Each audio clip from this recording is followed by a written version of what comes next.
حضرت علی رضی اللہ عنہ ایک دستہ لے کر ادھر بڑھے اور ان کا راستہ روک دیا۔ اب دودھ کے سر پر ایک امتیازی نشان اس کے بڑے مرتبے اور آن بان کی نشاندہی کر رہا تھا۔ وہ نشہ شجاعت میں مست تھا۔ اس نے چلا کر کہا، میری تلوار تمہاری خون کی پیاسی ہے، ہٹ جاؤ نہیں تو ابھی 2 ٹکڑے کر دوں گا۔ حضرت علی نے کہا، دیوانے، تم موت کے گھر میں ہو، سنبھلو، میری بات کا جواب دو۔ کیا تم نے عہد کیا تھا کہ اگر کوئی قریشی مجھے 2 چیزوں کی دعوت دے گا تو میں ایک قبول کر لوں گا؟ اب دودھ نے جواب دیا، ہاں کیا تو تھا، مگر اب تم کیا کہتے ہو؟ حضرت علی نے فرمایا، میں تمہیں اللہ اور اس کے رسول پر ایمان لانے کی دعوت دیتا ہوں۔ اب دودھ نے جواباً کہا کہ مجھے اس کی ضرورت نہیں، دوسری بات کہو۔ حضرت علی فرمانے لگے کہ اگر تمہیں اسلام کی دولت سے مالا مال ہونے اور گناہوں سے اپنے نامہ اعمال کو دھونے کی ضرورت نہیں تو آؤ ہم تلوار کو حکم بنائیں، جو فیصلہ ہو جائے درست ہوگا۔ اب دودھ کہنے لگا، دیکھو بھتیجے، واللہ میں تمہیں قتل کرنا نہیں چاہتا، تمہارے خون سے اپنی شمشیر کو تکسیر کرنے کو جی نہیں چاہتا۔ حضرت علی کہنے لگے، مگر میں تو تمہیں قتل کر کے اپنی تلوار کو سرخ رو کرنے کا آرزو مند ہوں۔ یہ سن کر اب دودھ کو غصہ آ گیا، اس کا چہرہ سرخ ہو گیا، سارے جسم کا خون آنکھوں میں آ گیا۔ غضبناک ہو کر گھوڑے سے کودا، تلوار کے ایک ہی وار سے اپنے گھوڑے کی کونچیں کاٹ دیں، اس کے منہ پر زور سے مکہ مار کر پیچھے ہٹا دیا۔ شمشیر آبدار علم کی اور حضرت علی پر حملہ آور ہوا۔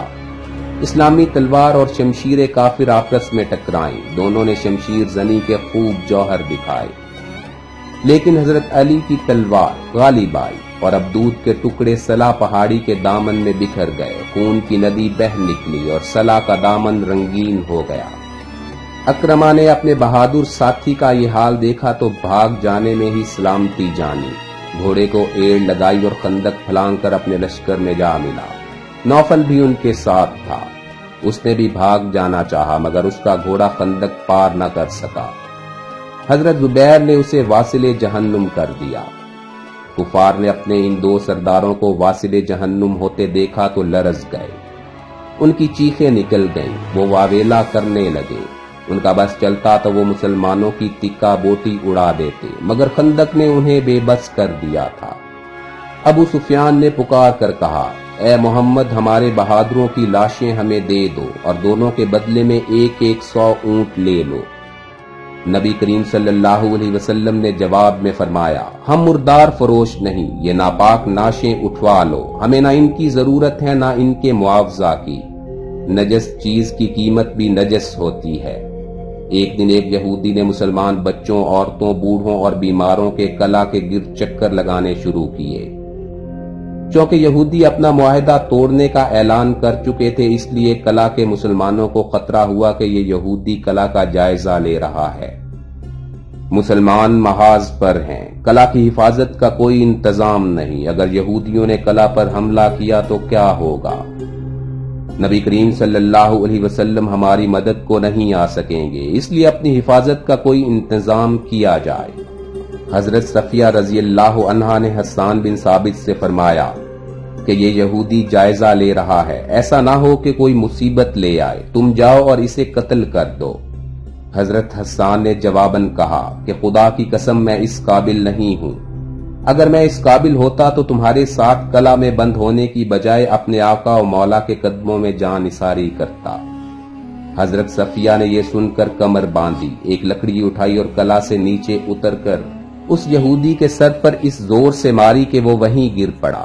حضرت صفیہ نے اطمینان سے اس کا کام تمام کیا اور واپس چلی آئیں۔ حضرت نعیم بن مسعود غطفانی اسلام تو لے آئے مگر یہود کو ابھی معلوم نہیں تھا۔ انہوں نے کفار کی یورشیں دیکھیں اور ان کے عزائم سے مطلع ہوئے تو وہ بنی قریظہ کے ہاں گئے اور انہیں سمجھایا کہ کفار قریش کی یلغار کا مقصد مسلمانوں کو مٹانا اور مدینہ کو لوٹنا ہے۔ اگر وہ غالب ہو گئے تو بھی مسلمانوں کے ساتھ تمہارے گھر بار لوٹ لیں گے، اگر انہیں شکست ہوئی تو تم نبی کریم صلی اللہ علیہ وسلم کے رحم و کرم پر ہوگے اور پھر تمہیں مسلمان بدعہدی کی سزا دیں گے، اس لیے بہتر یہ ہے کہ تم جنگ میں شریک ہونے سے پہلے قریش کے با اعتماد سردار یرغمال کے طور پر رکھ لو۔ بنو قریظہ کو یہ مشورہ بہت اچھا لگا۔ اب ابو نعیم ابو سفیان کے پاس پہنچے اور اس سے کہا، ابو سفیان یہود اپنے کیے پر پشیمان ہیں، وہ نبی کریم صلی اللہ علیہ وسلم سے اپنے عہد کی تجدید کر رہے ہیں، وہ لڑائی میں شرکت کے لیے تم سے چند سردار بطور یرغمال مانگیں گے تاکہ انہیں مسلمانوں کے حوالے کر کے اپنا اعتماد بحال کر سکیں، تم اس چال میں آنے سے بچنا۔ ابو سفیان نے یہ سنا تو اس کا سر چکرا گیا، اسے اپنا سارا منصوبہ دفن ہوتا نظر آیا، وہ حیران تھا کہ اب کیا کرے۔ ابو سفیان سے نپٹ کر ابو نعیم اپنے قبیلہ غطفان میں پہنچے اور انہیں بھی کفار سے یرغمال کے بغیر لڑائی میں شرکت کرنے پر رضامند کر لیا۔ جب ابو سفیان نے ان دونوں قبیلوں سے جنگ میں شرکت کا مطالبہ کیا تو انہوں نے قریشی سردار بطور یرغمال مانگے۔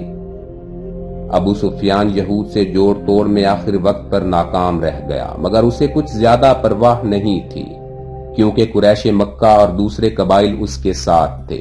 جاڑے کا موسم تھا، سردی اپنے شباب پر تھی، ہوا ٹھنڈی ریت کو بارود بنا کر کفار کے جسم چھید رہی تھی، اونٹ گھوڑے سردی کی شدت اور بھوک پیاس سے مر رہے تھے، بہادروں کا خون تو گرم تھا مگر جسم ٹھنڈ سے سکڑے ہوئے تھے، خندق پار کرنے اور مسلمانوں پر طوفانی حملہ کرنے سے بے بس تھے، دن پر دن اور راتوں پر راتیں گزر رہی تھیں، رسد ختم ہوئی جا رہی تھی، حملوں میں کمی آ رہی تھی، مگر مدافعین کی مدافعت سخت سے سخت تر ہوتی گئی۔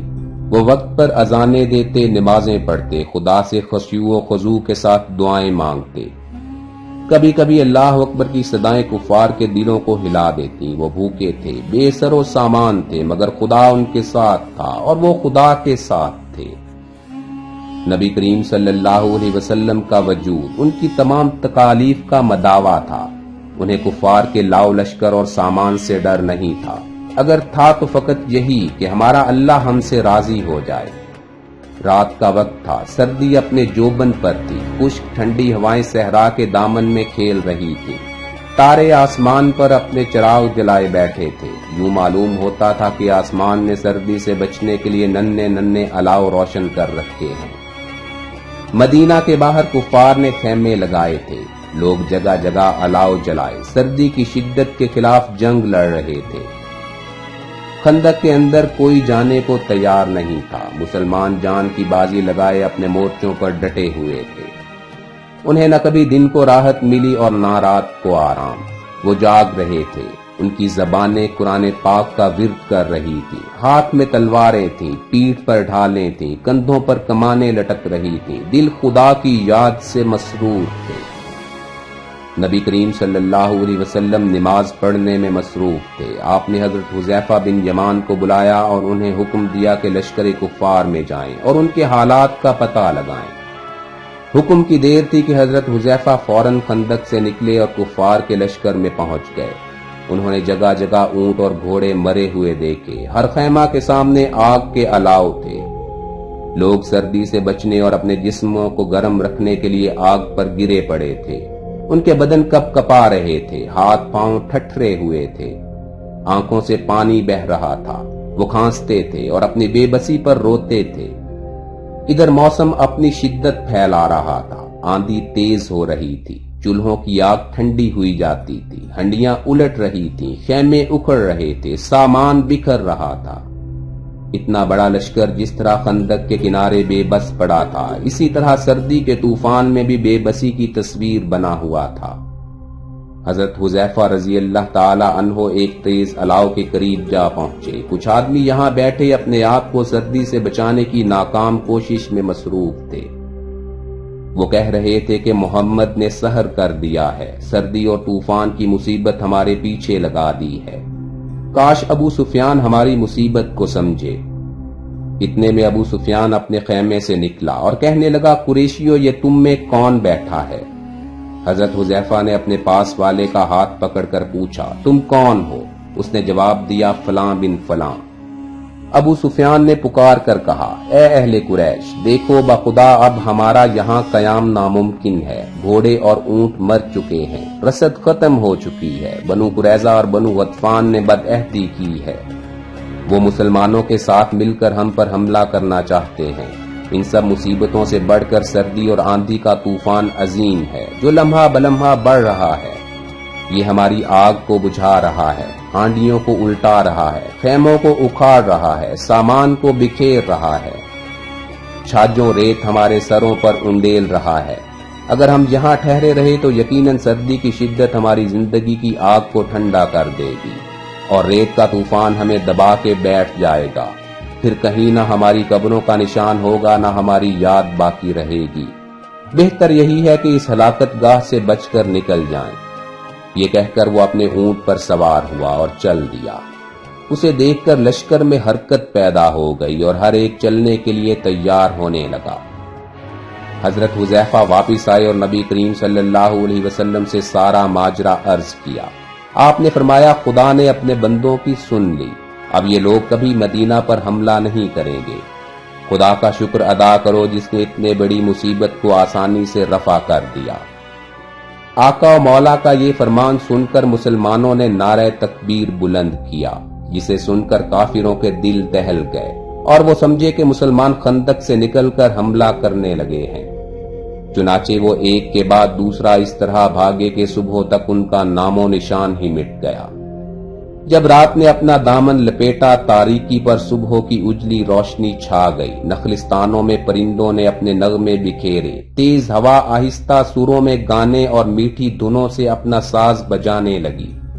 مجاہد نماز صبح سے فارغ ہوئے تو خندق کے اس پار دیکھا، خیمے اکھڑے بکھرے سنسان پڑے تھے، آگ بجھ چکی تھی، ہنڈیاں الٹی پڑی تھی، سامان بکھرا ہوا تھا، مگر کفار کا نام و نشان تک دکھائی نہیں دیتا تھا۔